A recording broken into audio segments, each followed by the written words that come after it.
ಸದ್ಯ ಜೂನ್ ತಿಂಗಳು ಕಳೆಯುತ್ತಾ ಬಂದಿದ್ದು ಜುಲೈ ತಿಂಗಳು ಇನ್ನೇನು ಆರಂಭ ಆಗಲಿದೆ. ಪ್ರತಿ ತಿಂಗಳ ಹಾಗೆ ಜುಲೈ ತಿಂಗಳಲ್ಲಿ ಕೂಡ ನಾವು ಅನೇಕ ಬದಲಾವಣೆಗಳನ್ನು ಕಾಣಬಹುದಾಗಿದೆ. ಹೌದು, ಜೂನ್ ತಿಂಗಳಲ್ಲಿ ಅನೇಕ ಹೊಸ ನಿಯಮಗಳು ಜಾರಿಗೆ ಬರಲಿದ್ದು ಇದು ಜನರ ಮೇಲೆ ನೇರವಾಗಿ ಪರಿಣಾಮವನ್ನು ಬೀರಲಿದೆ. ಹಲವು ಕ್ಷೇತ್ರಗಳಲ್ಲಿ ಮತ್ತು ಹಲವು ವಸ್ತುಗಳ ಬೆಲೆಯಲ್ಲಿ ಜುಲೈ ತಿಂಗಳ ಮೊದಲ ದಿನದಿಂದಲೇ ಏರಿಕೆ ಅಥವಾ ಇಳಿಕೆ ಕಂಡು ಬರಲಿದ್ದು ಅದನ್ನು ತಿಳಿದುಕೊಂಡಿರುವುದು ಪ್ರತಿಯೊಬ್ಬರ ಕರ್ತವ್ಯ ಕೂಡ ಆಗಿರುತ್ತದೆ.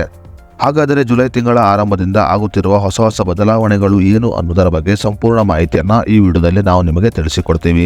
ಅದಕ್ಕೂ ಮುನ್ನ ನೀವಿನ್ನೂ ವಿಡಿಯೋನ ಲೈಕ್ ಮಾಡಿಲ್ಲ ಅಂದರೆ ಈಗಲೇ ಲೈಕ್ ಮಾಡಿ ಮತ್ತು news one Kannada YouTube channel subscribe ಮಾಡಿಕೊಂಡಿಲ್ಲ ಅಂದರೆ ಈಗಲೇ ಸಬ್ಸ್ಕ್ರೈಬ್ ಮಾಡಿಕೊಳ್ಳಿ. ಇನ್ನು ಜುಲೈ ತಿಂಗಳ ಮೊದಲ ದಿನವೇ ನಾವು ಗ್ಯಾಸ್ ಬೆಲೆಯಲ್ಲಿ ಬಹುದೊಡ್ಡ ಬದಲಾವಣೆಯನ್ನು ಕಾಣಬಹುದಾಗಿದೆ. ಹೌದು, ಪ್ರತಿ ತಿಂಗಳ ಹಾಗೆ ಜುಲೈ ತಿಂಗಳಲ್ಲಿ ಕೂಡ ಗ್ಯಾಸ್ ಬೆಲೆಯಲ್ಲಿ ಏರಿಕೆ ಅಥವಾ ಇಳಿಕೆ ಕಂಡುಬರಲಿದೆ. ಇನ್ನು ಜೂನ್ ತಿಂಗಳ ಮೊದಲ ವಾರದಲ್ಲಿ ಕಮರ್ಷಿಯಲ್ ಗ್ಯಾಸ್ ಸಿಲಿಂಡರ್ ಅಂದರೆ ವಾಣಿಜ್ಯ ಉದ್ದೇಶದಿಂದ ಬಳಸುವ ಗ್ಯಾಸ್ ಸಿಲಿಂಡರ್ ಬೆಲೆಯಲ್ಲಿ ಇಳಿಕೆ ಮಾಡಲಾಗಿತ್ತು.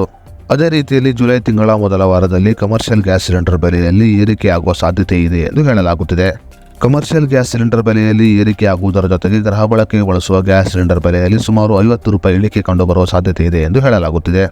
ಅದೇ ರೀತಿಯಲ್ಲಿ ಜುಲೈ ತಿಂಗಳಲ್ಲಿ ಸಾಕಷ್ಟು ಹಬ್ಬ ಹರಿದಿನಗಳು ಇರುವ ಕಾರಣ ಬ್ಯಾಂಕುಗಳು ಸಾಕಷ್ಟು ದಿನಗಳು ರಜೆ ಇರಲಿದೆ. ಜುಲೈ ತಿಂಗಳಲ್ಲಿ ಸುಮಾರು 12 ದಿನಗಳ ಕಾಲ ಬ್ಯಾಂಕುಗಳು ರಜೆ ಇರಲಿದ್ದು ಜನರು ಆದಷ್ಟು ಬೇಗ ತಮ್ಮ ವ್ಯವಹಾರಗಳನ್ನು ಮುಗಿಸಿಕೊಳ್ಳುವುದು ಅತಿ ಅವಶ್ಯಕವಾಗಿದೆ. ಹೌದು, ಜುಲೈ ತಿಂಗಳಲ್ಲಿ ಸಾಕಷ್ಟು ಸರ್ಕಾರಿ ರಜೆಗಳು ಇರುವ ಕಾರಣ ಬ್ಯಾಂಕುಗಳು 12 ದಿನ ಮುಚ್ಚಿರಲಿದೆ. ಇನ್ನು ಜುಲೈ ತಿಂಗಳ ಮೊದಲ ದಿನದಿಂದ ಕ್ರೆಡಿಟ್ ಕಾರ್ಡ್ ಬಿಲ್ ಪೇಮೆಂಟ್ ನಿಯಮದಲ್ಲಿ ಕೂಡ ನಾವು ಬದಲಾವಣೆಯನ್ನು ಕಾಣಬಹುದಾಗಿದೆ.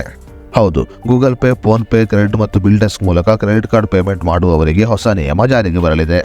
ಇನ್ನು ಜಾರಿಗೆ ಬರಲಿರುವ ಈ ಹೊಸ ನಿಯಮ ನೇರವಾಗಿ ಕ್ರೆಡಿಟ್ ಕಾರ್ಡ್ ಬಳಸುವವರ ಮೇಲೆ ಪರಿಣಾಮವನ್ನು ಬೀರಲಿದೆ. ಇನ್ನು ಜುಲೈ ತಿಂಗಳ 4ನೇ ತಾರೀಕಿನ ನಂತರ HSRP ನಂಬರ್ ಪ್ಲೇಟ್ ನಿಯಮದಲ್ಲಿ ಕೂಡ ನಾವು ಬದಲಾವಣೆಯನ್ನು ಕಾಣಬಹುದಾಗಿದೆ. HSRP ನಂಬರ್ ಪ್ಲೇಟ್ ಅಳವಡಿಸಿಕೊಳ್ಳಲು ಜುಲೈ 4 ಕೊನೆಯ ದಿನಾಂಕವಾಗಿದ್ದು ಜುಲೈ 4ರ ನಂತರ HSRP ನಂಬರ್ ಪ್ಲೇಟ್ ಇಲ್ಲದ ವಾಹನಗಳಿಗೆ ದಂಡವನ್ನು ವಿಧಿಸಲಾಗುತ್ತದೆ. ಜುಲೈ 4 HSRP ನಂಬರ್ ಪ್ಲೇಟ್ ಅಳವಡಿಸಿಕೊಳ್ಳಲು ಕೊನೆಯ ದಿನಾಂಕವಾಗಿದ್ದು ಜುಲೈ 4ರ ನಂತರ HSRP ನಂಬರ್ ಪ್ಲೇಟ್ ಇಲ್ಲದ ವಾಹನಗಳು ರಸ್ತೆಗೆ ಬಂದರೆ ಅಂತಹ ವಾಹನಗಳನ್ನು ಸೀಸ್ ಮಾಡುವುದರ ಜೊತೆಗೆ ದಂಡವನ್ನು ಕೂಡ ಹಾಕಲಾಗುತ್ತದೆ.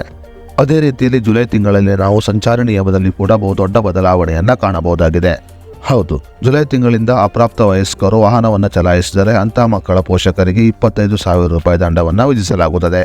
ಅಪ್ರಾಪ್ತರು ವಾಹನಗಳನ್ನು ಚಲಾಯಿಸುವುದು ಕಾನೂನು ಬಾಹಿರವಾಗಿದ್ದು ಈ ಕಾರಣಗಳಿಂದ ಅಪ್ರಾಪ್ತರ ಪೋಷಕರಿಗೆ ದಂಡವನ್ನು ವಿಧಿಸಲು ಕೇಂದ್ರ ಸರ್ಕಾರ ಆದೇಶವನ್ನು ಹೊರಡಿಸಿದೆ. ಅದೇ ರೀತಿಯಲ್ಲಿ ಸ್ವಂತ ಭೂಮಿ ಹೊಂದಿರುವವರು ತಮ್ಮ ಭೂಮಿಯ ಪಹಣಿಗೆ ಆಧಾರ್ ಸಂಖ್ಯೆಯನ್ನು ಲಿಂಕ್ ಮಾಡುವುದು ಕಡ್ಡಾಯವಾಗಿದೆ.